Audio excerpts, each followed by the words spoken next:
चलो students, hello, welcome to the online learning platform of success achievers institute. स्वागत है आप सभी का। आज की हमारी पहली लाइव क्लास है और ये जो लेक्चर है ये है आपका थर्ड लेक्चर जो हम क्लास में पढ़ रहे थे। कौन सा पढ़ रहे थे? The living world. हमने अभी तक बात कर ली थी, किन की बात कर ली थी? हमने लिविंग की बात कर रहे थे, लिविंग के कैरेक्टरिस्टिक फीचर की बात की थी, हमने लिविंग के डिफाइनिंग फीचर्स की बात करी थी, कौन कौन से डिफाइनिंग फीचर होते हैं, कौन से कैरेक्टरिस्टिक फीचर होते हैं, जिसमें हमने बात की थी ग्रोथ की, रिप्रोडक्शन की, है ना, इन सब चीजों की बात की थी। ये क्या है? ये सारे हमारे कैरेक्टरिस्टिक फीचर है। फिर हमने बात की थी किन की? हमने डिफाइनिंग फीचर की बात करी थी, जैसे सेलुलर ऑर्गेनाइजेशन है, या फिर हम बात करें मेटाबॉलिज्म है, या फिर हम बात करें कॉन्शियसनेस है, सेल्फ कॉन्शियसनेस। अच्छा, सेल्फ कॉन्शियसनेस तो प्रेजेंट है ओनली ह्यूमंस में, और कॉन्शियसनेस जो है वो क्या है? एक डिफाइनिंग फीचर है। ठीक है, ये सारी चीजें बात कर चुके थे हम लोग। आज से हम जो इस आई थिंक इस चैप्टर का ये लास्ट लेक्चर रहने वाला है, इसमें हम बात करेंगे बायोडाइवर्सिटी की। Biodiversity, taxonomical hierarchy, taxonomical categories क्या होती हैं, और वो सारी चीजें हम डिटेल में स्टडी करेंगे। ठीक है, चलो स्टार्ट करते हैं आज की क्लास।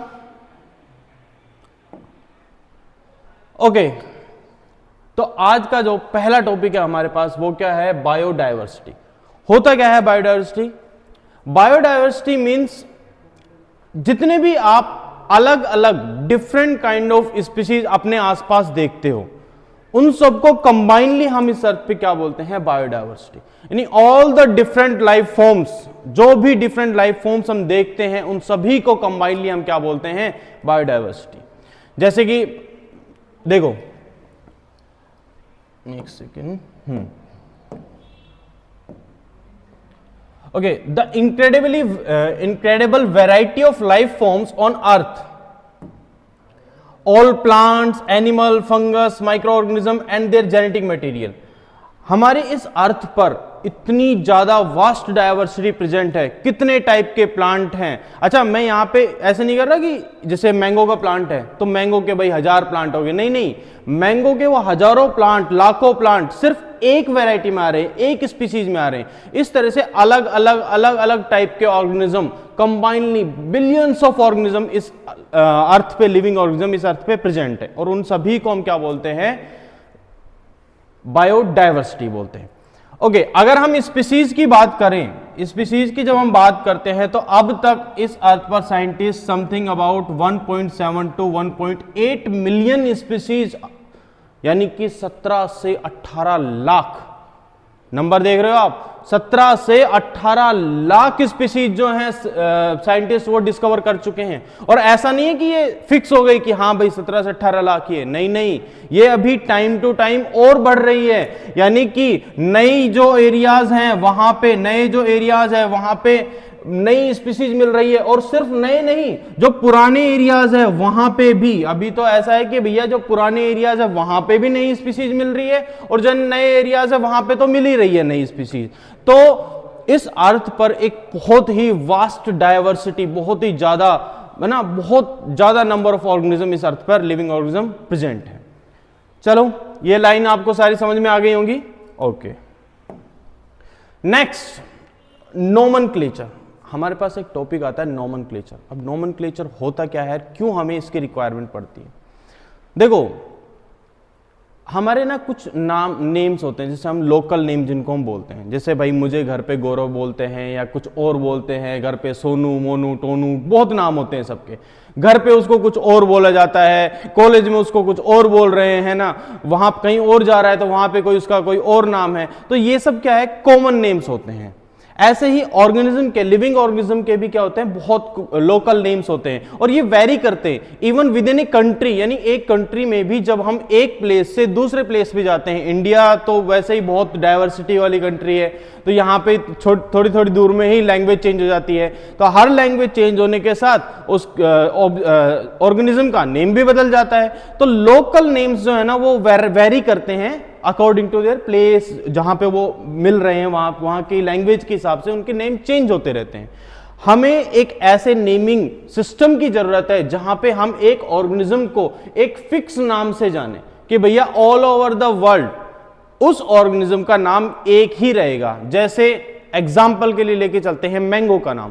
अब मैंगो है, मैंगो का जो हम बायोलॉजिकल साइंटिफिक नेम लिखते हैं उसको लिखते हैं हम मैंजीफेरा इंडिका लिखते हैं। तो ये जो मैंजीफेरा इंडिका है, इसको अगर तुम इंडिया में बात करोगे, इंडिया में भी मैंजीफेरा इंडिका का मतलब मैंगो रहेगा। इसको अमेरिका में या फिर और कहीं न्यूजीलैंड में, इंग्लैंड में, जहां पे भी जाओगे, इस अर्थ के किसी भी हिस्से में जाके अगर तुम मैंजीफेरा इंडिका कहोगे, इट मींस इसका मतलब रहेगा क्या, मैंगो। तो हमें इस तरह से एक नोमेनक्लेचर, एक नेमिंग सिस्टम की रिक्वायरमेंट पड़ती है। चलो देखते हैं इसको। जैसे एक एग्जांपल और देखो, जैसे अपने यहाँ होती है स्वीट पोटैटो, शकरकंदी जिसे बोलते हैं। तो कहीं तो इसको स्वीट पोटैटो बोलते हैं, इंग्लिश में स्वीट पोटैटो बोल दिया, हिंदी में कहीं पे इसको क्या बोलते हैं, शकरकंदी बोलते हैं, या फिर कहीं पे हम इसको क्या बोलते हैं, कंदमूल बोलते हैं। तो कंदमूल, शकरकंदी, दो अलग अलग नाम हो गए, लेकिन है तो एक ही ऑर्गेनिज्म। तो इन सब नाम को हम क्या बोलते हैं, इन सब नेमिंग जो अपने लोकल एरियाज में होती है ना, इनको बोला जाता है लोकल नेम्स। क्या बोलते हैं इनको, लोकल नेम्स, लोकल नेम्स। या फिर हम इनको एक और नाम से जानते हैं, दैट आर वर्नाकुलर नेम्स। क्या होते हैं, वर्नाकुलर नेम्स। ठीक है, चलो देखते हैं थोड़ा सा। ओके, नोमेनक्लेचर क्या है। As we know the plant and animals in our own area by their local names, These local names vary from place to place। ये सारी बातें मैं आपको बता चुका हूं कि प्लेस टू प्लेस ये चीजें वैरी करती हैं, चाहे विद इन ए कंट्री, एक कंट्री में भी वैरी कर देती हैं। तो इसके लिए एक स्टैंडर्डाइज्ड नेमिंग सिस्टम की रिक्वायरमेंट है, ताकि हम एक सही तरीके से एक ऑर्गेनिज्म को एक पर्टिकुलर नेम दे सके, और उस सिस्टम को ही हम क्या बोलते हैं, नोमेनक्लेचर बोलते हैं। ठीक है, अब भाई नोमेनक्लेचर कब पॉसिबल है। ऐसा थोड़ी मैं किसी को भी एक चीज को पकड़ा मैंने उसका नाम रख दिया, एक चीज को पकड़ा मैंने उसका नाम रख दिया, नहीं। नोमेनक्लेचर जो है ना, एक पूरा सिस्टम है। उसके लिए मुझे पहले एक जिस भी लिविंग ऑर्गेनिज्म का मैं नोमेनक्लेचर करना चाह रहा हूं, उसके मुझे कैरेक्टरिस्टिक्स पता होने चाहिए। पहले मुझे उसकी ना आइडेंटिटी पता होना चाहिए, उसके कैरेक्टरिस्टिक पता होने चाहिए। जैसे नॉर्मल सी बात है, एक मुझे जो अपनी हाउस फ्लाई होती है ना, उसकी जैसी स्ट्रक्चर कोई और लिविंग ऑर्गेनिज्म दिखा, तो मुझे पहले उसके बारे में थोड़ी नॉलेज होनी चाहिए कि भैया इसमें क्या है, ये जॉइंट अपेंडेजेस है तो ये आर्थ्रोपोडा ग्रुप में आएगा। ठीक है, इसमें क्या है, ये इंसेक्ट है तो ये इंसेक्टा क्लास में आएगा।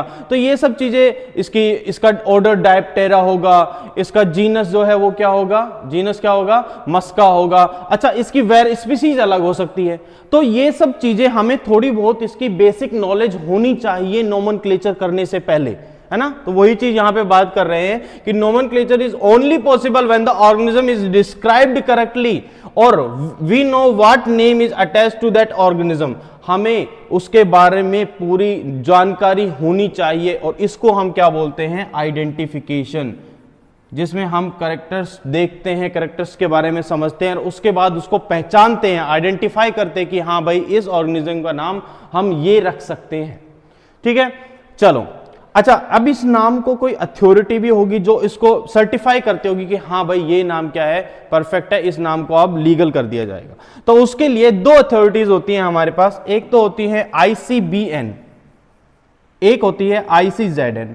अब बहुत सिंपल सी चीज है, अगर आप बायोलॉजी पढ़ते हो तो आपको पता होगा कि भैया अगर बोटनिकल नेमिंग आ रही है, अगर बोटनिकल नेम आ रहे हैं, इट मीन्स ये बात करना चाह रहा है प्लांट्स की, और अगर जूलॉजिकल नेमिंग आ रही है तो ये बात करना चाह रहा है किसकी, एनिमल्स की। तो जो international code for botanical nomenclature है, इसमें नेमिंग की जाती है किसकी, प्लांट्स की नेमिंग की जाती है, जितने भी प्लांट्स होते हैं उनकी नेमिंग की जाती है। और जो international code of zoological nomenclature है, इसके अंडर नेमिंग होती है किसकी, एनिमल्स की। ठीक है, ये दो आपको याद रखने हैं, ICBN and ICZN, international code for botanical nomenclature and international code of zoological nomenclature. I hope अभी तक आपका सब कुछ क्लियर होगा, कोई डाउट तो नहीं है। देख लेते हैं, नहीं अभी तक किसी के कोई डाउट नहीं आए हैं। चलो नेक्स्ट आते हैं अगली स्लाइड पे। ओके, अब हम देखते हैं बायनोमियल नोमेनक्लेचर, एक सिस्टम जो कि प्रपोज किया था किसने, कैरलस लीनियस ने। किसने दिया था, कैरलस लीनियस ने। अच्छा, इनका नाम था ना, वो था Carl von Linnaeus. Carl von Linnaeus. इस सिस्टम के हिसाब से ना इन्होंने अपना नाम ही बदल दिया, बाइनोमियल नोमेनक्लेचर के अनुसार इन्होंने नाम रख दिया, दो हिस्सों में नाम रख दिया, कैरलस लीनियस। देखेंगे इन्होंने क्या सिस्टम दिया था, कैरलस लीनियस ने जो बाइनोमियल नोमेनक्लेचर दिया था उसके देखते हैं सारी चीजें, इसके रूल्स समझते हैं। ये बहुत इंपॉर्टेंट है रूल्स के बारे में, क्या क्या चीजें। सबसे पहला नियम, जो पहली चीज हमारे पास आएगी वो ये आएगी कि जो नेम है उसमें दो हिस्से होंगे, दो हिस्से होंगे। पहला जो हिस्सा होगा वो होगा किसका, जेनेरिक नेम का। क्या होगा, जेनेरिक नेम। और जो दूसरा हिस्सा होगा वो क्या होगा, वो होगा स्पीसीज का नेम, यानी स्पेसिफिक एपिथेट, स्पेसिफिक एपिथेट। तो पहला जो नाम होगा वो तो आपका होगा किसका, जेनेरिक नेम का, और जो दूसरा वर्ड होगा वो किसका होगा, स्पेसिफिक एपिथेट, यानी कि स्पीसीज का नेम होगा आपका। दो वर्ड्स में होगा नाम।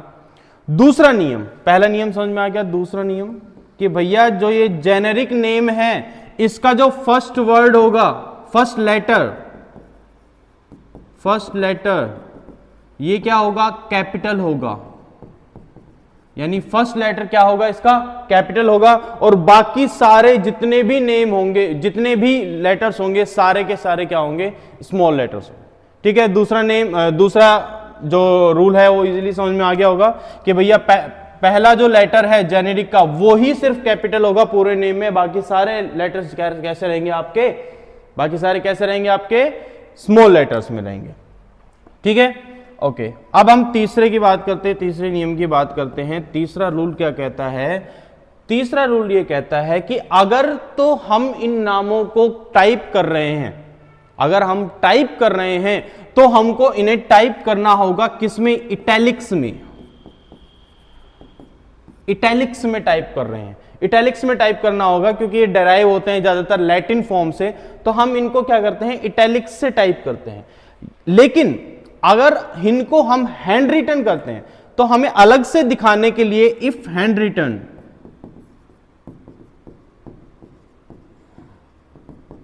तो हमें इनको अलग से दिखाने के लिए क्या करना पड़ेगा, इनको सेपरेटली अंडरलाइन करना पड़ेगा। सेपरेटली क्या करना पड़ेगा, अंडरलाइन। यानी कि जो स्पीसीज और जेनेरिक नेम है उनको हमें सेपरेटली क्या करना पड़ेगा, अंडरलाइन करना पड़ेगा, अगर हम जो साइंटिफिक नेम है उनको अपने हाथ से लिख रहे हैं। ठीक है, यहां तक की बात क्लियर है सारी। चलो, एक नियम यह आता है कि अगर मैं नाम में जो ये साइंटिफिक नेम लिख रहे हैं उसमें मैं उस साइंटिस्ट का नाम भी लिखना चाह रहा हूं कि जिस साइंटिस्ट ने उस नेमिंग को दिया है या डिस्कवर किया है, उसको खोजा है उस ऑर्गेनिज्म को, तो उस साइंटिस्ट का नाम हम एंड में लिखते हैं और एब्रीवेटेड फॉर्म में लिखते हैं, एब्रीवेटेड फॉर्म में लिखते हैं, शॉर्ट में लिखते हैं, और वो लैटिन में नहीं होता। ठीक है, ये सारे नियम को यूज करके हम एक नाम लिखेंगे जो कि रहेगा आपका मैंगो का। किसका नाम लिखते हैं हम, मैंगो का लिखते हैं। मैंगो का नाम है आपका मैंजीफेरा इंडिका। तो अगर हम हाथ से लिख रहे हैं मैंजीफेरा इंडिका, और इनके जो साइंटिस्ट हैं वो कौन है, लिन, कार्लस लीनियस, तो उनका एब्रीवेटेड फॉर्म हो गया लिन, और मैंने इसको हाथ से लिखा है तो ये क्या होगा, सेपरेटली अंडरलाइन। अब देखो, ये जीनस है, इसका फर्स्ट लेटर कैसा हो गया, कैपिटल हो गया। ये जीनस है, इसका फर्स्ट लेटर कैसा हो गया, कैपिटल हो गया ना कैपिटल, और बाकी सारे लेटर कैसे हमारे पास, स्मॉल हो गए। दोनों कैसे हो गए, अलग अलग हो गए, बीच में गैप आ गया, दोनों सेपरेटली अंडरलाइन हो गए, साथ में पीछे साइंटिस्ट का नाम आ गया और वो भी एब्रीवेटेड फॉर्म में आ गया। ठीक है, तो ये कुछ नियम है जो कि यूज आते हैं, जिनको हमें ध्यान रखना होगा जब भी हम किसी भी साइंटिफिक नेम को लिखते हैं। अगर आप एग्जाम के दौरान कोई साइंटिफिक नेम लिख के आते हो, हैंड से लिख के आते हो, और अगर आप उनको सेपरेटली अंडरलाइन नहीं करते या फिर अंडरलाइन करते हो लेकिन ऐसे कर देते हो, कंप्लीट अंडरलाइन कर देते हो, तो आपका जो नेम है वो क्या हो जाएगा, गलत हो जाएगा, वो आपका नेम सही नहीं होगा, वो आपका नेमिंग कैसे हो जाएगा, रॉन्ग हो जाएगा। ठीक है, चलो आगे बात करते हैं। अब आता है भैया क्लासिफिकेशन, क्लासिफाई करना। जब हम ऑर्गेनिज्म को क्या करते हैं, ग्रुप्स में डालते हैं। ग्रुप्स में क्यों डालते हैं भैया? देखो ऐसा है कि मान के चलो, इससे हमें आसानी होती है। कैसे आसानी होती है कि यार एक ना स्कूल है जिसमें बहुत सारे बच्चे हैं, बहुत भीड़ है, 2000 3000 का 4000 बच्चे हैं, या ऐसा मान लो 1200 बच्चे, एक तो बहुत सिंपल सा रहेगा, 1200 बच्चे हैं, और उनको ना 1200 बच्चों को ऐसे एक वो ओडी है, ऑडिटोरियम है, उसके अंदर उनको इकट्ठा कर लिया, सबको 1200 बच्चों को इकट्ठा कर लिया। अब किसी को बुलाया और उससे कहा कि एक बच्चा 10th क्लास का जिसकी की हाइट सबसे बड़ी है, उस बच्चे को तुम ढूंढ के लाओ। तो अगर वो उन 1200 बच्चों में से इस तरह के स्टूडेंट को ढूंढने लगेगा तो उसको कितना टाइम लग जाएगा? एक एक से पूछेगा भाई तू है क्या, भाई तू है क्या, ऐसा करने लगेगा, तो ये चीज सही नहीं रहेगी। तो इसके लिए वो क्या करेगा, वो कहेगा सभी स्टूडेंट से कि सब अपने क्लास के हिसाब से लाइन लगा लो। तो भैया 1 से 12 तक के 100 की एक लाइन लग जाएगी, तो लाइन हो गई, 12 लाइन्स हो जाएगी हमारे पास। उसके बाद वो कहेगा कि जो बच्चे हैं कि लाइन में जो बच्चों का अरेंजमेंट होगा वो हाइट वाइज अरेंजमेंट होगा। अब वो क्या देखेगा भैया, उसको क्या करना है, उसकी 10th क्लास वाली लाइन में से सबसे पीछे वाले बच्चे को पकड़ के ले आना है। अगर उसने कहा कि सबसे छोटी हाइट का बच्चा चाहिए, तो जो 10th क्लास वाली लाइन में जो सबसे आगे वाला स्टूडेंट होगा उसको पकड़ के ले आएगा। फिर तुम कुछ भी पूछ लो कि भैया 12th क्लास में वो बच्चा बताओ जिसकी हाइट सबसे बड़े से 2 छोटी हो, तो वो सबसे बड़े से 2 छोटी वाले आगे वाले बच्चे को पकड़ के ले आएगा। तो क्लासिफिकेशन से चीजें पहचानने में आसानी हो जाती है, इसलिए हम क्या करते हैं, ऑर्गेनिज्म को ग्रुप में डिवाइड करते हैं, क्लासिफाई करते हैं। आई होप ये वाली एग्जांपल आपको अच्छे से समझ में आ गया होगा कि हम क्लासिफिकेशन हमें क्यों चाहिए, क्लासिफिकेशन की नीड क्यों पड़ती है। चलो क्लासिफिकेशन है क्या, इसके बारे में देख लेते हैं थोड़ा सा।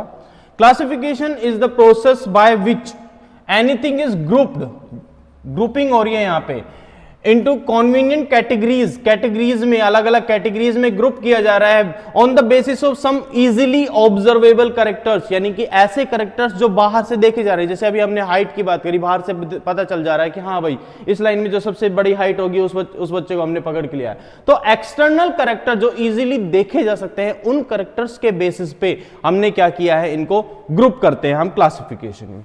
ठीक है, अब इसमें एक वर्ड आता है क्या, टैक्सा। टैक्सा, टैक्सा क्या होता है, indicate A category at different level.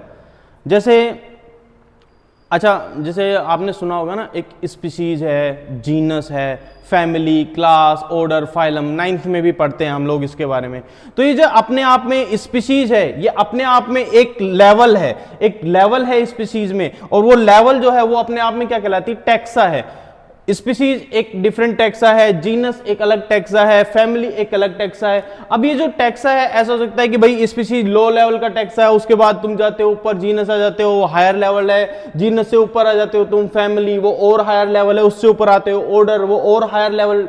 तो ये लेवल ऑफ टैक्स, इनको कैटेगरी हम क्या बोलते हैं, डिफरेंट लेवल्स पे है। यानी कि जो हमने नाम लिए हैं, जो स्पीशीज है ये एक लो लेवल का टैक्सा हो गया, जीनस है उससे हायर लेवल का टैक्सा हो गया। तो इन चीजों को जो ग्रुपिंग कर रहे हैं, उस ग्रुपिंग को हम क्या बोल रहे हैं, एक टैक्सा बोल रहे हैं। टैक्सा है, या फिर हम कहें इनको हम रैंक भी बोलते हैं, या हम इनको यूनिट ऑफ क्लासिफिकेशन भी बोलते हैं। क्या बोलते हैं, यूनिट ऑफ क्लासिफिकेशन, वो हम आगे पढ़ेंगे अभी। चलो ओके, टैक्सोनॉमी वर्ड आया था अभी, टैक्सा वर्ड आया था जो हमने ग्रुपिंग की थी।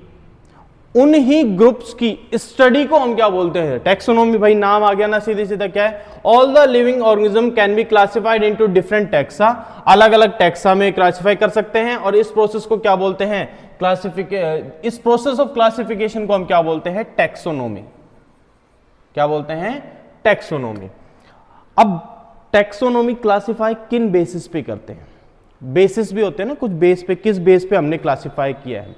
तो उसमें क्या है, हमारे पास दो चीजें होती हैं। देखो, बेसिस ऑफ मॉडर्न टैक्सोनॉमी, जब आप मॉडर्न टैक्सोनॉमी की बात करते हैं तो हमारे पास क्या आते हैं, देखो, एक्सटर्नल एंड इंटरनल कैरेक्टर्स, यानी कि मॉर्फोलॉजिकल एंड एनाटॉमिकल कैरेक्टर्स, है ना। स्ट्रक्चर ऑफ सेल, सेल की स्ट्रक्चर क्या है, डेवलपमेंटल प्रोसेस, डेवलपमेंट किस तरह से उनका डेवलपमेंट हो रहा है, और इकोलॉजिकल इंफॉर्मेशन, उनकी इकोलॉजिकल इंफॉर्मेशन क्या है, ये सारी चीजें आपके बेसिस होते हैं किसके, मॉडर्न टैक्सोनॉमी के। मॉडर्न टैक्सोनॉमी के आपके 5 बेसिस होते हैं, internal and external structures, cell internal and external characters, cell की स्ट्रक्चर, और आपके डेवलपमेंटल प्रोसेस, और आपके आता है क्या, ecological information of that organism की वो हम किस तरह से यूज लेते हैं, हमारे यूजेस के हिसाब से, इकोलॉजिकली यूज के बात की कर रहे हैं यहां पे। ठीक है, अब इंट्रोडक्शन टू टैक्सोनॉमी की, टैक्सोनॉमी में हम क्लासिफाई करने के लिए क्या क्या जरूरत है हमको, देखो ये इसी ऑर्डर में चलता है। सबसे पहले हम ऑर्गेनिज्म को क्या करते हैं, कैरेक्टराइजेशन करते हैं।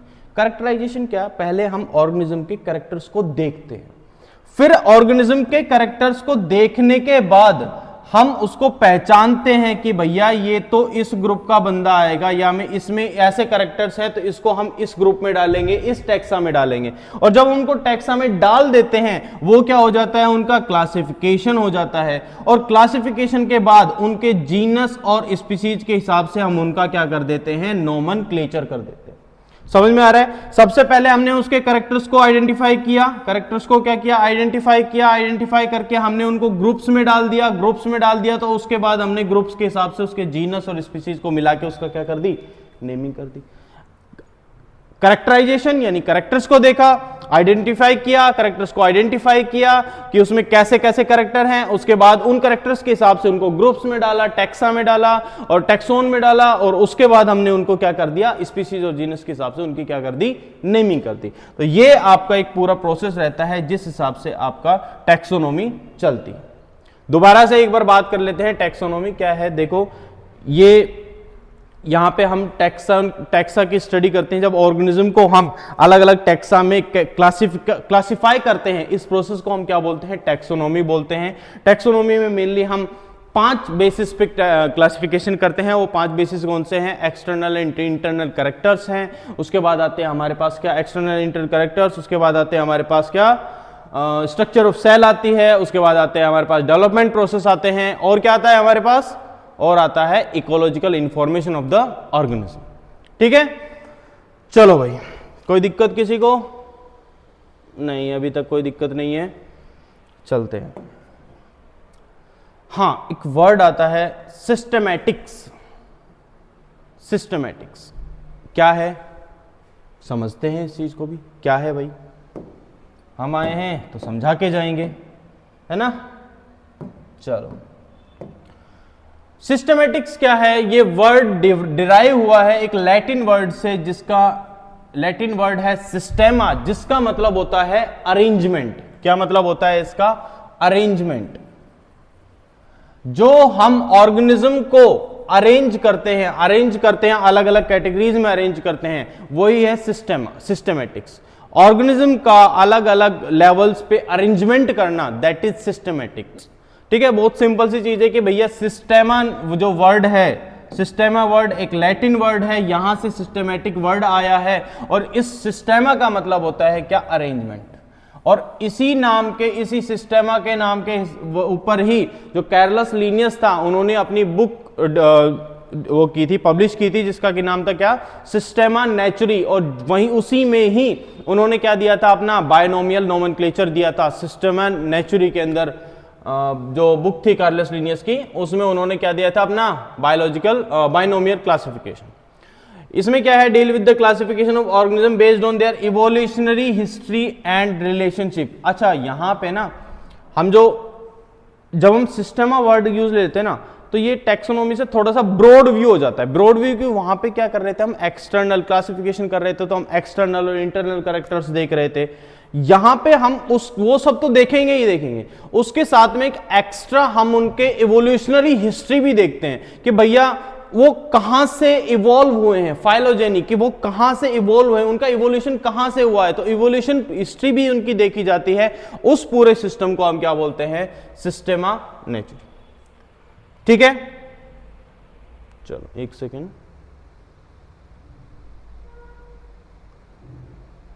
हाँ भाई, नेक्स्ट आते हैं, इसमें क्या क्या चीजें होती हैं। देखो भाई, आइडेंटिफिकेशन, नोमेनक्लेचर, क्लासिफिकेशन, ये तो वही सारी चीजें चल रही हैं। इसके साथ में हम इसमें स्टडी करते हैं, किसकी स्टडी करते हैं, एवोल्यूशनरी रिलेशनशिप की, कि भैया कहां से उनके एंसेस्टर कौन है, कौन एंसेस्टर रहे हैं, किस तरह से एवोल्यूशन हुआ है, उस पूरी चीजों की स्टडी इसमें की जाती है। तो एक थोड़ा ब्रॉड व्यू हो जाता है क्या, सिस्टमैटिक्स। ठीक है, आई होप यहां तक आपकी सारी चीजें क्लियर हो रही होंगी। सारी जितने भी टॉपिक्स अभी तक हमने पढ़े हैं बहुत सिंपल है, थ्योरेटिकल चीजें हैं, कोई ज्यादा ऐसे कॉम्प्लेक्स बातें हैं नहीं। ठीक है, सारी चीजें आपको क्लियर हो रही होंगी। हाँ, अब आती हैं आपकी क्या, टैक्सोनॉमिक कैटेगरीज। टैक्सोनॉमिक कैटेगरीज जो हम बात कर रहे थे ना, रैंक की बात कर रहे थे, या हम बात कर रहे थे किसकी, हम टैक्सा की बात कर रहे थे, यूनिट ऑफ क्लासिफिकेशन की बात कर रहे थे, उनकी बात करते हैं हम, taxonomic categories. Classification is not a single step process. ये सिंगल स्टेप प्रोसेस तो बिल्कुल नहीं है भैया, है ना, अलग अलग स्टेप में होता है। Involves A hierarchy of step. Hierarchy का वही मतलब है, हायरार्की का मतलब होता है अरेंजमेंट ऑफ स्टेप्स। जब हम अलग अलग लेवल्स को अरेंज कर देते हैं, चाहे डिसेंडिंग ऑर्डर में हो चाहे असेंडिंग ऑर्डर में हो, उसी को हम क्या बोलते हैं, आपका हायरार्की बोलते हैं। In which each step represent a rank, या फिर उसी को हम कैटेगरी बोलते हैं। ठीक है, since the category is a part of the overall taxonomic arrangement, it is called the taxonomic category, and all the categories together constitute taxonomic hierarchy. यानी कि जैसे हम लिखते हैं species, genus, family, order, class, phylum and then kingdom, तो इन सब को कंबाइनली हम क्या बोलते हैं, टैक्सोनॉमिकल हायरार्की। ठीक है, तो सारी कैटेगरीज को कंबाइनली हम क्या बोलते हैं, taxonomical hierarchy. Each category referred to as unit of classification. हर एक कैटेगरी को हम क्या बोलते हैं, यूनिट ऑफ क्लासिफिकेशन। हमने बात की थी कि भैया यूनिट ऑफ क्लासिफिकेशन कह लो, या फिर रैंक कह लो, या कैटेगरी कह लो, या तुम उसको टैक्सोन कह लो, कुछ भी कह लो, सबका मतलब एक ही है। ठीक है, in fact represent a rank and is commonly termed as taxon. इसी को हम टैक्सोन कह रहे थे, और प्लूरल वर्ड क्या आता था हमारे पास, टैक्सा। मतलब कई सारे टैक्सोन एक साथ मिलकर क्या बना रहे थे, टैक्सा बना रहे थे। तो ये सारी चीजें, चाहे टैक्स हो, टैक्सा हो, टैक्सोन है, या फिर हम कहें रैंक है, कैटेगरी है, यूनिट ऑफ क्लासिफिकेशन है, ये सारी चीजें एक ही हैं। ठीक है, चलो अब हम बात करते हैं सबसे पहली चीज, जो कि है हमारे पास क्या, स्पीसीज की। सबसे बेस जो सिंपलेस्ट है ना, सबसे स्मॉलेस्ट यूनिट है जो क्लासिफिकेशन की, वो क्या आती है हमारे पास, स्पीसीज। चलो देखते हैं, एक एक चीज को पढ़ेंगे हम, स्पीसीज को, जीनस को, फैमिली, ऑर्डर, उन सब चीजों को पढ़ेंगे। ठीक है, स्पीसीज क्या कहता है भैया, स्पीसीज ये कहता है कि taxonomic studies consider a group of individual organism with fundamental similarities as a species. अच्छा, स्पीसीज की ना डेफिनेशन दी थी मैंने तुमको फर्स्ट लेक्चर में, बताया था, क्या बताया था कि सर, एक साइंटिस्ट थे, कौन से, सर अर्नेस्ट मेयर ने, उन्होंने बायोलॉजिकल कंसेप्ट ऑफ स्पीसीज दिया था। उनके अनुसार, उनकी जो कंसेप्ट था, उनके अनुसार ऐसे ऑर्गेनिज्म जो आपस में रिप्रोड्यूस कर सकते हैं और उनकी जो नेक्स्ट जनरेशन होगी, प्रोजनी होगी, वो भी रिप्रोडक्टिवली एक्टिव होगी, तब उन जो इंडिविजुअल्स थे उनको हम क्या बोल रहे थे, एक स्पीसीज के इंडिविजुअल्स बोलते हैं। ठीक है, यानी कि दो इंडिविजुअल्स, जब उनको हम एक स्पीसीज में कब रखते हैं, जब वो दोनों रिप्रोड्यूस कर सके और उनसे जो प्रोजेनी प्रोड्यूस हो, वो प्रोजेनी भी कैसी हो, रिप्रोडक्टिवली एक्टिव प्रोजेनी हो। ठीक है, तो ये एक बायोलॉजिकल कॉन्सेप्ट दिया था किन्होंने, सर अर्नेस्ट मेयर ने। Okay, one should be able to distinguish one species from other closely related species based on their distinct morphological differences। मतलब हम मॉर्फोलॉजिकल एक्सटर्नल कैरेक्टर्स देखकर बता सकते हैं कि भाई ये स्पीसीज अलग है, ये स्पीसीज अलग है। डॉग, काऊ, बफेलो, इन सबको देख के हम बता सकते हैं ना भैया कि डॉग अलग है, काऊ अलग है, बफेलो अलग है, ये सब ये अलग अलग स्पीसीज है। कैट है, ये अलग अलग स्पीसीज हो गई, तो इनको देख के हम बता सकते हैं। एग्जाम्पल लिया है कि भैया हमारा किसका, मैंजीफेरा इंडिका का, वही मैंगो का लिया है। सोलेनम ट्यूबरोसम है, पोटैटो है, पैंथेरा लियो है। ठीक है, all these names indicate tuberosum, Leo, indica, ये सब क्या है, देखो यहां देखो, ये tuberosum, tuberosum, indica and Leo.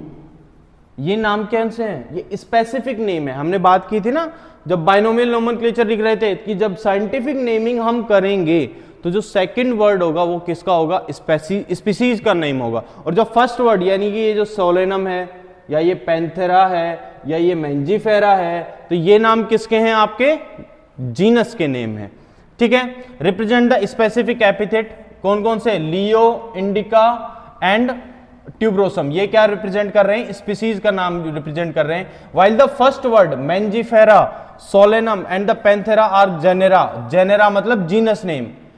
Another higher level of taxon or category, जिसको हम आगे अगले स्लाइड में पढ़ेंगे।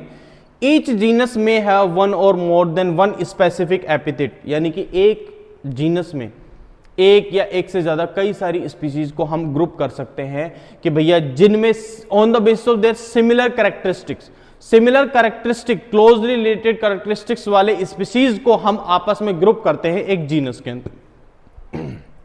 चलो, for example Panthera has another specific epithet called the tigris. जैसे देखो भाई, पैंथेरा लियो, पैंथेरा, अरे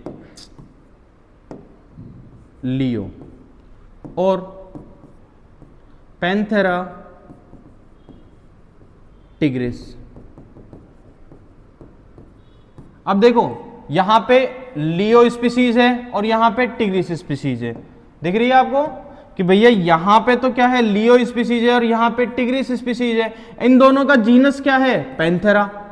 ऐसे ही एक और नाम देखो, पैंथेरा पार्डस, पैंथेरा पार्डस। अब यहां भी देखो आप, पार्डस एक डिफरेंट स्पीसीज है, तो पार्डस है, लियो है, टिग्रिस है, ये तीनों क्या है? अलग अलग स्पीसीज है, लेकिन ये तीनों एक ही जीनस में है, एक ही जीनस में है, दैट जीनस इज पैंथेरा। तो एक जीनस के अंदर कई सारी क्लोजली रिलेटेड स्पीसीज को हम ग्रुप कर सकते हैं। ठीक है, ये सारी चीजें समझ में आ गई होंगी। अब जैसे सोलेनम का है, इसमें निग्रम है, मेलेंजीला है, ब्रिंजल है ना, ये सब चीजें आ जाती है।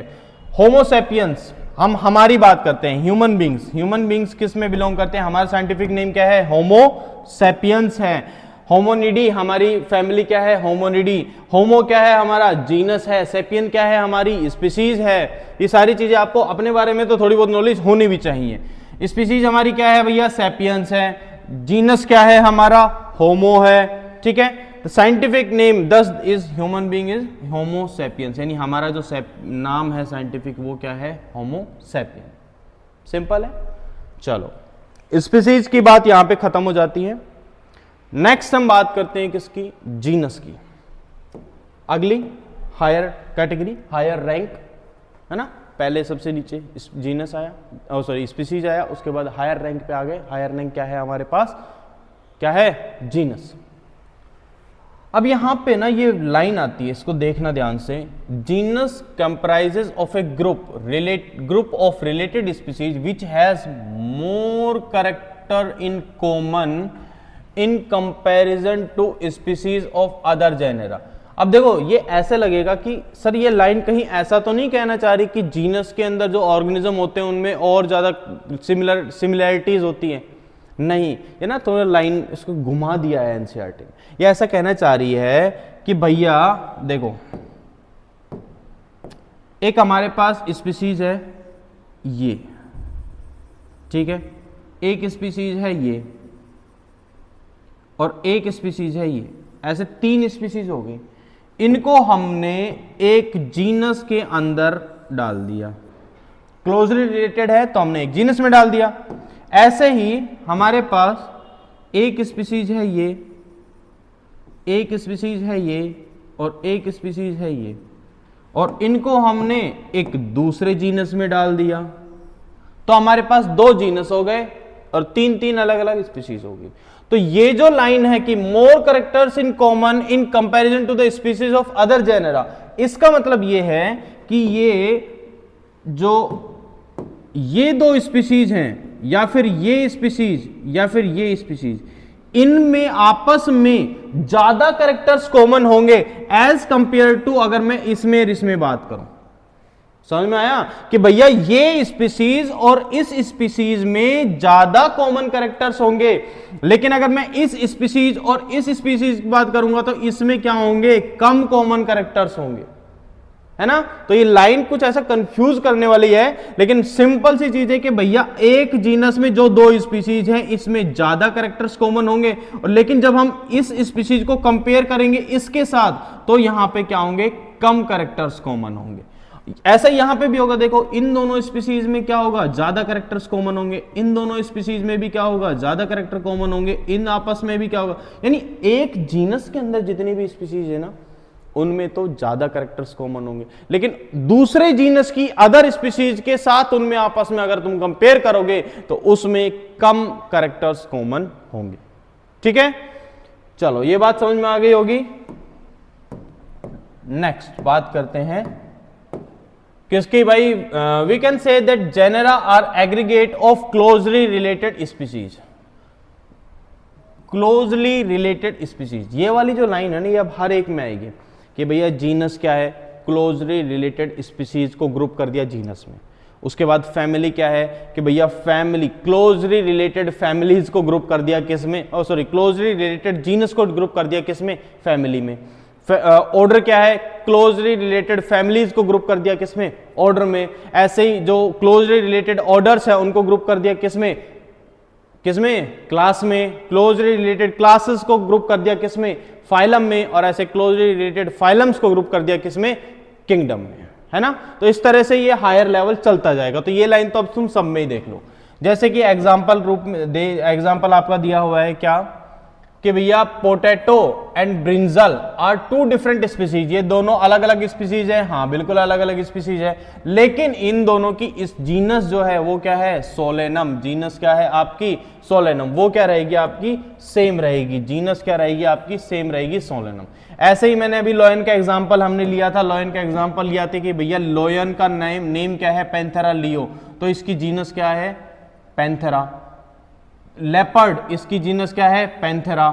टाइगर, इसकी भी जीनस क्या है, पैंथेरा। तो टिग्रिस, पार्डस और लियो, ये तीनों स्पीसीज किस में डाल दी गई हैं, पैंथेरा में डाल दी गई है ना। तो क्लोजली रिलेटेड स्पीसीज को किस में डाला है हमने, जीनस में डाला है, एक कॉमन जीनस में डाला है। चलो आगे देखते हैं common features, all species genus Panthera, ये हो गया। This genus differ from other genus Felis which include cats. अब फेलिस जो है, फेलिस ये एक अदर जीनस है, दूसरा जीनस है जिसमें क्या आती है आपकी कैट्स आ जाती हैं।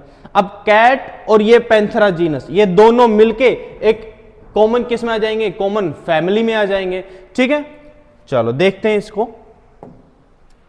नेक्स्ट आती है हमारे पास क्या, फैमिली। हमने बात की अभी तक स्पीसीज की, हमने बात की अभी तक किसकी, जीनस की। अब हम बात करते हैं किसकी, फैमिली की। ओके चलो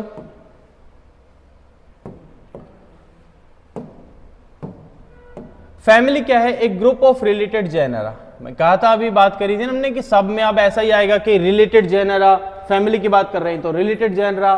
अगर हम बात करेंगे ऑर्डर की तो हम क्या बात करेंगे, रिलेटेड फैमिलीज। ठीक है, still has less number of similarities, क्योंकि अब नंबर क्या है, सिमिलरिटीज के नंबर धीरे धीरे क्या होते जाएंगे, कम होते जाएंगे।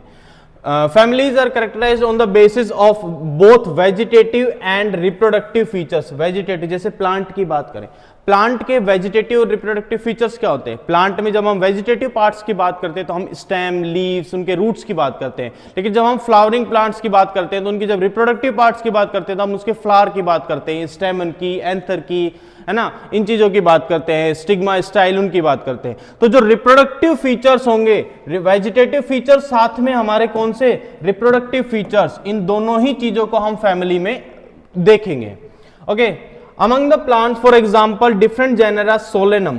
सोलेनम अभी हम किसकी बात कर रहे थे, पोटैटो की, ब्रिंजल की, इन सब की सोलेनम थी ना, हाँ वही चीज।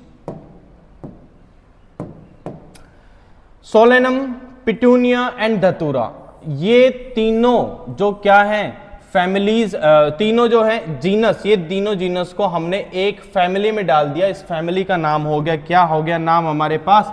सोलेनेसी। क्या नाम हो गया? सोलेनेसी। यानी सोलेनेसी जो एक फैमिली है उसके अंदर 3 क्लोजली रिलेटेड जीनस आ गए। आ गए? बिल्कुल आ गए सर, बहुत सही। अब आगे एनिमल्स की बात करें तो देखो, जैसे इसमें है पैंथेरा, फेलिस, इन दोनों को एक फैमिली में डाल दिया। हाँ, जो कि थी फैलिडी, जो कि फैमिली कौन सी थी? फैलिडी। फैलिड यानी कि पैंथेरा और साथ में फेलिस। फेलिस अलग जीनस है, पैंथेरा अलग जीनस है। इन दोनों जीनस को हमने कंबाइन करके किस में डाल दिया? फैलिडी में डाल दिया भैया। बिल्कुल सही डाल दिया। तो अब क्या करें? कुछ नहीं करना, अब आगे बढ़ना है हमको। आगे क्या पढ़ें? If you observe the feature of a cat along with a dog. अब देखो, अब हम थोड़ा सा और बॉर्डर व्यू पे जाएंगे, ब्रॉडर व्यू पे जाएंगे कि भैया कैट और डॉग में भी हम कुछ सिमिलरिटीज देखेंगे। ठीक है, वो हम आगे देखेंगे कार्निवोरा जब हम बात करेंगे। Okay, similarities and some differences, जिसमें हम डॉग्स और कैट की बात करें तो हमें कुछ कुछ सिमिलरिटीज भी मिलेंगी और बहुत सारे डिफरेंसेस भी मिलेंगे। अब जब हम ऊपर जाएंगे ना तो इनके बीच में जो डिफरेंसेस है वो क्या होते जाएंगे? बढ़ते जाएंगे। डिफरेंसेस अब हायर लेवल पे क्या होते जाएंगे? इनके बीच में बढ़ते जाएंगे। और कॉमन कैरेक्टर्स क्या होते जाएंगे? कम कर, जो सिमिलर कैरेक्टरिस्टिक्स है वो क्या होती जाएगी? कम होती जाएगी। चलो देखते हैं differences. They are separated into 2 different families, Felidae and Canidae. 2 अलग अलग फैमिलीज हैं हमारे पास। कौन सी? फैलिडी, तो जिसमें ये सारी कैट वगैरह आ जाती हैं, और कैनिडी जिसमें डॉग्स आ जाएंगे। अब इन दोनों को हम एक ऑर्डर में डाल देंगे जो कि क्या होगा? आपका कार्निवोरा होगा। ठीक है, वो हम अभी देख लेते हैं आगे। Next page, that is order. वही वाली चीज आएगी भैया, बहुत सिंपल सी चीज है कि क्लोजली रिलेटेड, जिनमें ऐसे रिलेटेड फैमिलीज को हम जब ग्रुप कर देंगे तो किस में डाल देंगे भैया? ऑर्डर में डाल देंगे। You have seen earlier that categories like species, genus and families are based on a number of similar characters. Generally, order and other higher taxonomic categories are identified based on the aggregated of characters. Aggregated of characters, aggregates of characters, यानी characters को हम group कर देते हैं, aggregate कर देते हैं, है ना। Order being a higher category is the assembling of family which exhibit a few similar character. मैंने कहा ना, जैसे जैसे हम हायर पे जाते जाएंगे सिमिलर कैरेक्टर क्या होते जाएंगे? कम होते जाएंगे, फ्यू होते जाएंगे, और डिफरेंसेस क्या होते जाएंगे? बढ़ते जाएंगे। ठीक है, the similar characters are less in number. Similar character तो कम है as compare to the different genera. Genera के अंदर तो आपस में कम, जो सिमिलरिटीज थी वो ज्यादा थी as compare to family. Family में फैमिली को कंपेयर करें तो ऑर्डर के साथ, तो फैमिली में सिमिलर कैरेक्टर ज्यादा होंगे, ऑर्डर में क्या होंगे? कम होंगे। तो हायर लेवल पे जाते जाएंगे सिमिलर कैरेक्टर कम होते जाएंगे, डिफरेंसेस क्या होते जाएंगे? बढ़ते जाएंगे। ठीक है, क्लियर है यहां तक बात? कोई दिक्कत किसी को? आई होप नहीं होगी। चेक कर लेते हैं, क्या किसी को कोई दिक्कत है क्या? इसको चार्ज लगा देना, स्विच ऑन कर देना चार्ज को।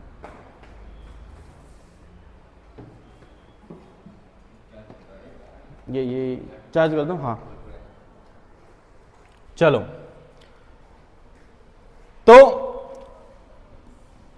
हमने लेस नंबर कैरेक्टर्स की बात कर ली। हाँ, अब हम बात करते हैं plant families like Convolvulaceae and Solanaceae. ये 2 फैमिलीज हैं, Convolvulaceae and Solanaceae are include in the order Polemoniales. कौन सा ऑर्डर है इनका? पॉलीमोनियल्स। कौन सा ऑर्डर है आपका? ये Polemoniales. Mainly based on the floral character. अब यहां पे सिर्फ कौन से करेक्टर लिए गए हैं? फ्लोरल करेक्टर लिए गए हैं। जैसे एनिमल्स की हमने बात की थी, कार्निवोरा क्या है? एक ऑर्डर है जिसके अंदर क्या आ जाती है? फैलिडी आ जाती है, और आपकी क्या आ जाती है? कैनिडी आ जाती है ना। तो हम अभी बात करके आए थे, ये सिंपल सी चीजें। अब आगे बढ़ते जाएंगे और आगे क्या होता जाएगा? करेक्टर्स, सिमिलर करेक्टर्स कम होते जाएंगे। जैसे क्लास में और भी कम सिमिलर करेक्टर्स हो जाएंगे। और सम कैसे होंगे? देखो भैया, इंक्लूड रिलेटेड ऑर्डर्स। इसमें क्या होंगे हमारे पास? रिलेटेड ऑर्डर्स होंगे। वही चीज बात कर रहे हैं, बार बार रिपीट हो रही है अपनी आपकी चीजें। Order Primata. ऑर्डर क्या है हमारे पास? प्राइमेट ऑर्डर है। प्राइमेट में क्या आ जाएंगे?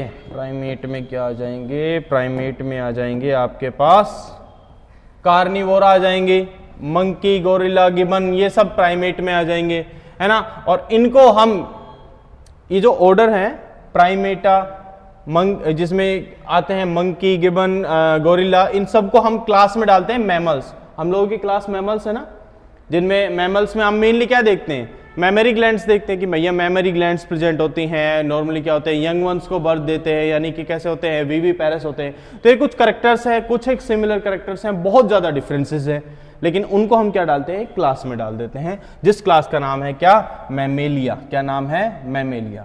और इसी में ऑर्डर क्या होगी, कार्निवोरा भी एक ऑर्डर हो जाएगा, that include animal like tiger, cat and dog. तो देखो प्राइमेटा और कार्निवोरा ये दोनों ऑर्डर हमने एक क्लास में डाल दिए। अच्छा, ये आपको ना कंफ्यूजन सा हो रहा होगा ना, अभी मैं आपको लास्ट में एक स्लाइड दिखाऊंगा, उसमें आपका सारा कंफ्यूजन बिल्कुल क्लियर हो जाएगा कि भैया कौन सा ऑर्डर कौन सी क्लास में कैसे आ रहा है, सारी चीजें। आप बिल्कुल टेंशन फ्री रहना है, एंड तक देखना है, एंड तक देखोगे सारी चीजें इजीली समझ में आ जाएंगी, कोई दिक्कत नहीं होगी। फाइलम और डिवीजन की जब हम बात करते हैं, देखो फाइलम जो वर्ड है ना, नॉर्मली हम किसके लिए यूज लेते हैं, एनिमल्स के लिए लेते हैं, और डिवीजन जब बात करते हैं तो डिवीजन बात करते हैं हम किसके लिए, प्लांट्स के लिए। तो डिवीजन होता है प्लांट्स का, फाइलम हम बात करते हैं किनके, एनिमल्स के। जब क्लास, ऐसी क्लासेस जिनमें सिमिलरिटीज हो, उनको हम किस में, एक फाइलम में डाल देते हैं। सिमिलरिटीज है तो एक फाइलम में डाल दिया, बिल्कुल सही है, डाल दिया। All these the base of common features like presence of notochord, होता है ना, presence of notochord, dorsal hollow neural system, है ना, पोस्ट एनल टेल, ये सब कुछ बेसिक चीजें होती हैं कोर्डेट्स की। कोर्डेटा में ना non Chordata, Chordata, non Chordata में भी अलग अलग फाइलम होते हैं, पोरिफेरा, सिलेंट्रेटा, प्लेटिहेल्मिन्थीज, एस्किहेल्मिन्थीज, आर्थ्रोपोडा, इकाइनोडर्मेटा, ये सारे बहुत सारे क्या होते हैं, फाइलम होते हैं। तो वो सारे क्या होते हैं, नॉन कोर्डेटा होते हैं। और ये जो हैं आपके कौन कौन से, जो मैमल्स हैं, मैमल्स, एवीज, रेप्टाइल्स, ये सब क्या है, आपके कोर्डेट्स हैं। तो कोर्डेट्स की जितनी भी हैं उन सबको हम फाइलम क्या है, फाइलम कोर्डेटा हो गया, जिनके अंदर मेन जो कैरेक्टर्स होते हैं क्या होते हैं, presence of notochord, dorsal hollow neural system, जिसको हम डोर्सल होलो नर्व कॉर्ड भी बोलते हैं, या फिर हम क्या बोलते हैं, पोस्ट एनल्टेन, गिल स्लिट प्रेजेंट होना किसी एक लाइफ टाइम पे, वो वाली चीजें हो जाती हैं। तो ये सब आ जाते हैं किसमें, कोर्डेटा में। बिल्कुल सही, देखो आ गया ना नाम क्या, कोर्डेटा। तो यहाँ पे फाइलम क्या होगा आपका, Chordata. In case of phylum, sorry plant की अगर हम बात करें तो प्लांट में क्या होते हैं, डिवीजन होते हैं, डिवीजन होते हैं, इनको हम क्या बोलते हैं, ये डिविजन्स होते हैं। प्लांट्स में क्या होते हैं आपके, फाइलम नहीं होते, डिवीजन होते हैं। चलो, किंगडम सबसे बड़ा जो आपका रैंक है, सबसे बड़ी रैंक जो हमको, जैसे स्पीशीज क्या थी, सबसे छोटी रैंक थी, किंगडम क्या होती है हमारी सबसे बड़ी रैंक। जैसे कि ऑल एनिमल्स, सभी एनिमल्स। अब भैया एनिमल्स में बहुत सारे एनिमल्स के देखोगे तो कॉमन कैरेक्टर बहुत फ्यू से आए, बहुत कम आएंगे। सारे एनिमल्स को एक किंगडम में डाल दिया और सारे प्लांट्स को पकड़ के एक किंगडम में डाल दिया, तो बहुत बड़े बड़े ग्रुप हो गए, बहुत बड़ा ग्रुप हो गया कि भैया all animals are in a kingdom and all plants are in a kingdom. तो plant kingdom and animal kingdom, दो अलग अलग किंगडम हो गए। ठीक है, बस किंगडम का तो यही है, प्लांट किंगडम होगा या एनिमल किंगडम होगा। यहां पे आपकी चीजें खत्म हो जाती है टैक्सोनॉमिक हायरार्की की, और हम जो मैं बात कर रहा था आपको चीजें समझाने की, वो हम यहां से समझेंगे। ये देखना आपके ये अभी तक के जितनी भी हमने पढ़ा है ना, ये species, genus, family, order, class, ये पूरे के पूरे पेजेस हम इस पूरी एक स्लाइड में इजीली समझ में आ जाएगा। देखना कैसे, देखो भैया अब आपकी बात थोड़ा सा ध्यान दे लेना, अब थोड़ा ध्यान रखना है हमको, चीजों को थोड़ा सा अच्छे से समझना है। कैसे, स्पीशीज है सबसे लोवेस्ट पे है, सबसे स्मॉल यूनिट ऑफ क्लासिफिकेशन। यहां देखो सिमिलरिटीज क्या है, ज्यादा होंगी, जैसे जैसे हम ऊपर जाते जाएंगे सिमिलरिटीज क्या होती जाएंगी, कम होती जाएंगी। यहां सिमिलरिटीज क्या है, ज्यादा है, यानी species, genus, family, order, class, phylum और किंगडम। किंगडम में सबसे कम सिमिलरिटीज होंगी और स्पीशीज में सबसे ज्यादा सिमिलरिटीज होगी। ये वाली लाइन यहां तक देख लो, ठीक है। अब देखो ये है एनिमेलिया, किंगडम एनिमेलिया का एक दो एग्जांपल लिए हैं, और प्लांट यानी कि किंगडम प्लांटी का। स्पीशीज से देखते हैं, जैसे हमने बात की थी लियोपार्डस और टिग्रिस, ये जो तीनों स्पीशीज हैं, इन तीनों स्पीशीज को हमने पैंथेरा में ऐड किया था। पैंथेरा क्या था, जीनस, तो पैंथेरा जीनस में ये तीनों स्पीशीज आती है ना, बिल्कुल सही बात है। ऐसे ही ट्यूबरोसम, मेलेंजिला और निग्रम। चलो प्लांट की बाद में बात करते हैं, पहले इसको समझो। 3 स्पीसीज आपकी पैंथेरा में आ गई। ऐसे ही कैट की जो स्पीसीज थी वो किस में आती है? फेलिस में आती हैं। तो अगर मैं बात करूं इन पैंथेरा और फेलिस वाली इन 2 जीनस की, तो ये 2 जीनस किस में आते हैं? आपके फेलिडी में आते हैं। आते हैं ना भाई दोनों जीनस फेलिडी में, बिल्कुल सही है। ऐसे ही एक और जीनस आ गया, कौन सा? कैनिडी। तो कैनिडी और फेलिडी ये दोनों फैमिलीज किस में आती हैं? आपकी कार्निवोरा में आती हैं। किस में आती हैं? कार्निवोरा में आती हैं, बिल्कुल सही बात है। अब कार्निवोरा फैमिली है, ऑर्डर है, सॉरी, एक ऑर्डर किसके साथ में? Primata order. ये दोनों ऑर्डर प्राइमेटा और कार्निवोरा ये दोनों ऑर्डर किस में आते हैं? आपके मैमेलिया में आते हैं। किस में आते हैं? मैमेलिया में आते हैं। ऐसे ही Mammalia, Aves and reptiles, Mammalia, Aves and reptiles ये क्या हैं? ये आपकी क्लास हैं। ये किस में आती हैं? फाइलम कॉर्डेटा में आती हैं। ऐसे ही फाइलम कॉर्डेटा, फाइलम पोरीफेरा, बहुत सारे फाइलम हैं। ये सारे फाइलम आपके किस में आते हैं? Under under animalia kingdom. हो गया पूरा।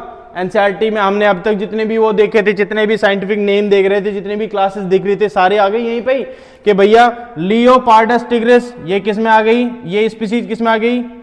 पैंथेरा जीनस में। पैंथेरा फेलिस ये दोनों जीनस किस में आ गए? फेलिडी में आ गए। फेलिडी क्या है? फैमिली है। फेलिडी और कैनिडी फैमिली जो है ये किस में आ गए? आपकी कार्निवोरा में। कार्निवोरा क्या है? ऑर्डर।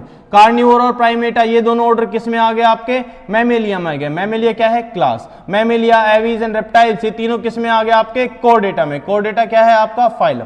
कॉर्डेटा एंड पोरीफेरा ये दोनों किस में आ गए? एनिमेलिया में। एनिमेलिया क्या है? आपका किंगडम। हो गया प्लांट का कंप्लीट। कोई दिक्कत किसी को? चलो अब हम इसी तरह से देखते हैं इस वाले चीज को, यानी हम प्लांट का भी एक क्लासिफिकेशन देख लेते हैं, क्योंकि हमको जब एनसीईआरटी जो हमने अभी स्लाइड्स देखी ना तो उसमें प्लांट भी साथ साथ में चल रहा था, है ना। तो देखो सबसे पहले हमने क्या देखा भैया? हमने देखा कि भैया सबसे पहले स्पीसीज आई कौन कौन सी? ट्यूबरोसम, मेलेंजिला और निग्रम। ये तीनों स्पीसीज किस में आई? सोलेनम में आई। बिल्कुल सही, सोलेनम में आई। ऐसे ही सोलेनम, पिट्यूनिया और धतूरा ये तीनों जो जीनस थे, ये तीनों जीनस किस में आए? सोलेनेसी में आए। बिल्कुल सही है। उसके बाद ये जो सोलेनेसी और कॉलवनवेसी ये दोनों जो फैमिलीज थी ये किस में आई? पॉलीमोनियल्स में आई। पॉलीमोनियल्स, रोजेल्स ये 2 अलग अलग ऑर्डर्स हैं। ये दोनों ऑर्डर्स किस में आए? आपके किस में आए? डाइकोट में आए। बिल्कुल सही, डाइकोट में आए। उसके बाद डाइकोट और आपके मोनोकोट ये किस में आए? आपके एंजियोस्पर्म में आए ना। उसके बाद एंजियोस्पर्म और जिम्नोस्पर्म ये किस में आए? आपके प्लांट्स में आए। हो गया?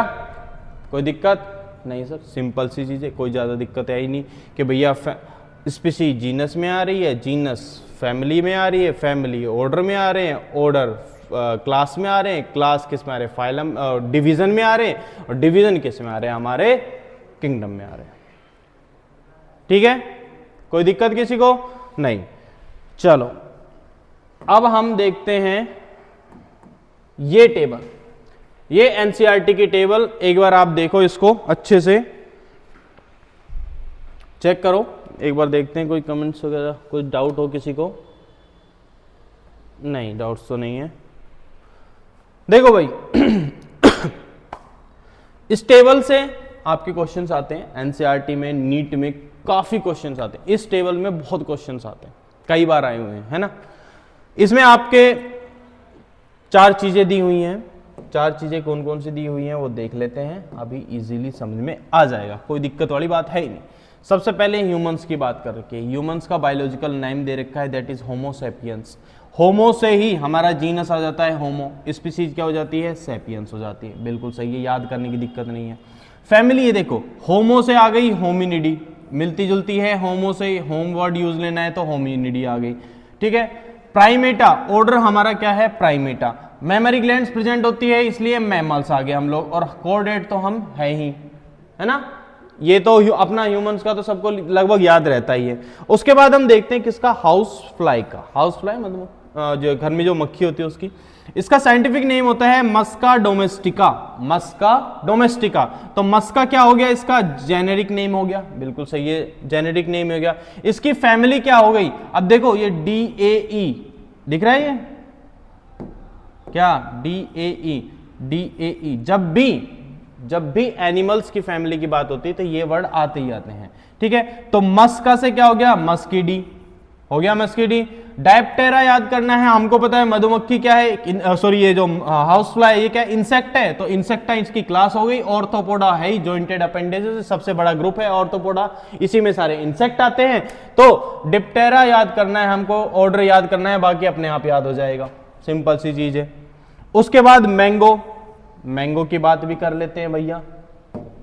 मैंगो, ये तो दिख ही नहीं रहा, ये दिख जाएगा, हाँ भाई, मैंजीफेरा इंडिका साइंटिफिक नेम हो गया इसका। तो मैंजीफेरा क्या हो गया, इसका जीनस हो गया, बिल्कुल सही है ना। इसके तुमको याद करने पड़ेंगे, ये 2 चीजें आप याद कर लेना, ज्यादा कुछ डिफिकल्ट है नहीं, बस तुम याद कर लेना। ये टेबल याद हो गई, आपका चैप्टर कंप्लीट हो जाएगा यहाँ पे। बाकी जो टैक्सोनॉमिक एड्स हैं वो आपके जो सिलेबस है उसमें से कट चुके हैं, यानी कि यहाँ पे आपका जो living world, the living world जो चैप्टर था वो क्या हो जाता है, कंप्लीट हो जाता है। इसके आगे इसमें इसके जो भी तुम्हारे कोई डाउट्स हों, किसी भी तरह के कोई डाउट्स रहे हों, तो वो आप कमेंट सेक्शन में पूछ सकते हैं, उसका रिप्लाई आपको मिल जाएंगे, उनके आंसर्स मिल जाएंगे। और अगर ज़्यादा डाउट्स रहे तो उनके हम स्पेसिफिक एक वीडियो बना देंगे, और हम एक वीडियो आप एक और बनाएंगे जिसमें हम इस चैप्टर से आए हुए PYQ करेंगे, यानी कि प्रीवियस ईयर क्वेश्चंस करेंगे, जितने भी नीट में आए हैं, जो इस क्वेश्चन से आए हैं, इस चैप्टर से आए हैं, उनको देखेंगे कि भाई हमने जितना पढ़ा है उसमें से कितना उन क्वेश्चन को हम कर पा रहे हैं। हम देखेंगे कि आप भी ट्राई करना घर पे, तो ईजिली आपके सॉल्व हो जाएंगे, ठीक है। चलो आज के लिए बस इतना ही, थैंक यू, मिलते हैं अगली वीडियो में।